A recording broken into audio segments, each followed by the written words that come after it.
সন্ধেবেলার কিছুমিছু খিদে মেটানোর রেসিপি এটা, বাটার গার্লিক কর্ন। ভুট্টা দিয়ে অনেক কিছুই আমরা বানাই, বা ভুট্টা সেদ্ধ বা পোড়া খেতেও বেশ ভালো লাগে। তবে এই রেসিপিটা একবার বানিয়ে দেখতে পারো, সন্ধেবেলা স্ন্যাক হিসেবে ভীষণই ভালো।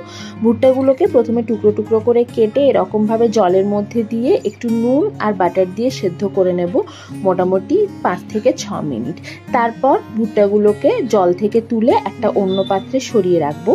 যেহেতু বাটার গার্লিক কর্ন, তাই এখানে রসুনের পরিমাণটাও একটু বেশি লাগবে, আর সাথে লাগবে মাখন। ভুট্টাগুলোকে অন্য একটা বাটিতে সরিয়ে রেখে একটা কড়াই নিয়ে নিয়েছি। তার মধ্যে প্রথমেই দিয়ে দিলাম মাখন, মোটামুটি 2 টিস্পুনের মতো। তার সাথে দিয়ে দিলাম বেশ খানিকটা কুচনো রসুন। একটুক্ষণ নাড়াচাড়া করে নেওয়ার পর এর মধ্যে বেসিক কিছু মশলা অ্যাড করব, অরিগ্যানো, চিলি ফ্লেক্স, আর তার সাথে গোলমরিচের গুঁড়ো।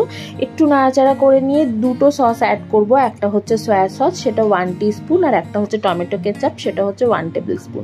সাথে স্বাদ মতো একটু নুন দিয়ে একটু নাড়াচাড়া করে এর মধ্যে বেশ 1 মুঠো ধনেপাতা দিয়ে দেবো।